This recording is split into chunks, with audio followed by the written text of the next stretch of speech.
தேசிய ஜனநாயக கூட்டணியுடைய கூட்டத்தில் கலந்து கொள்வதற்கு அழைப்பு வந்தது. கூட்டத்தில் கலந்து கொண்டோம்.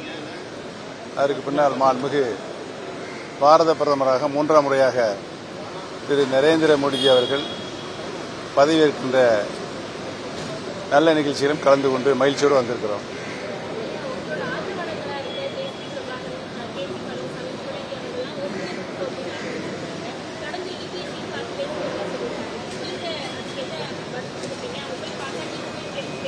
நான் ஏற்கனவே இதற்கு நேற்று பதில் சொல்லிவிட்டேன்.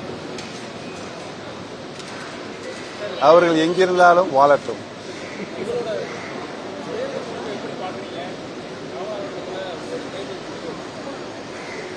அனைத்து அம்சங்களும் உங்களுக்கு நன்றாகவே தெரியும்.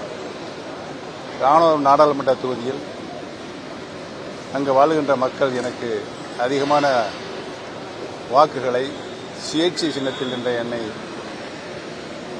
கிட்டத்தட்ட 3,41,000 வாக்குகள் பெற்று எனக்கு வாக்களித்திருக்கிறார்கள். அம்மக்களுக்கு நான் நன்றி சொல்வதற்கு கடமைப்பட்டேன். தேர்தலில் வெற்றி தோல்வி என்பது சகஜமாக தமிழ்நாட்டில் நடைபெற்றுக் கொண்டிருக்கிறது. வெற்றியும் தோல்வியும் மாறி மாறி வருகின்ற சூழல் இருக்கிறது. உறுதியாக அனைத்து இந்திய அண்ணா முன்னேற்றக் கழகம் மாண்புமிகு அம்மா அவர்கள், புரட்சித் தலைவர் புரட்சித் தலைவி மாண்புமிகு அம்மா அவர்கள் இந்த இயக்கத்தை தொண்டர்கள் இயக்கமாகத்தான் புரட்சித் தலைவர்கள் உருவாக்கினார்கள். பின்பு இயக்கத்தை தொண்டர்களுக்கான இயக்கமாக உருமாற்றினார்கள். மாண்புமிகு அம்மா அவர்கள் இந்த இயக்கத்தை மக்கள் இயக்கமாக மாற்றித்தான் 16 ஆண்டு காலம் தமிழகத்தில் ஆளுகின்ற உரிமையை 16 ஆண்டுகள் ஆளுகின்ற உரிமையை மக்களிடம் பெற்றிருக்கிறோம்.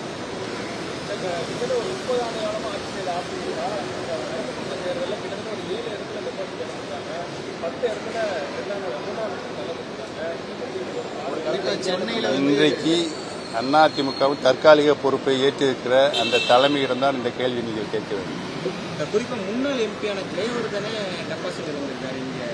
அது குறித்து அவருடைய தந்தையாரிடம் நீங்கள் கேள்வி கேட்க வேண்டும்.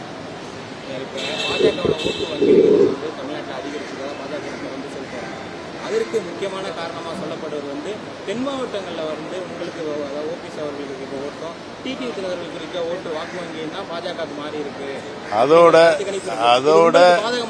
அதோட பாரதிய ஜனதா கட்சியுடைய மாநில தலைவர் திரு அண்ணாமலை அவர்கள் முழு மூச்சாக களத்தில் இறங்கி 24 மணி நேரமும் பாரதிய ஜனதா கட்சியுடைய வெற்றிக்காக அரும்பாடுபட்டார் என்பது மற்றொரு காரணமாக, முக்கிய காரணமாக இருக்கிறது.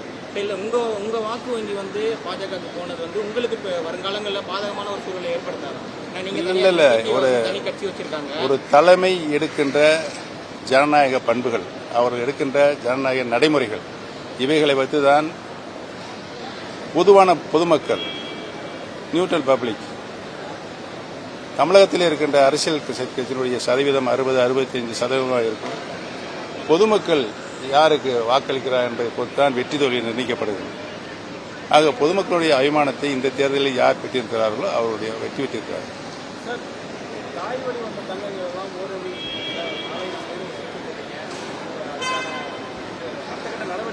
இந்த நிமிடம் வரை நான் அதைத்தான் சொல்லிக் கொண்டிருக்கிறேன். என்னுடைய அறிக்கையை பார்த்தாலே உங்களுக்கு புரியும்.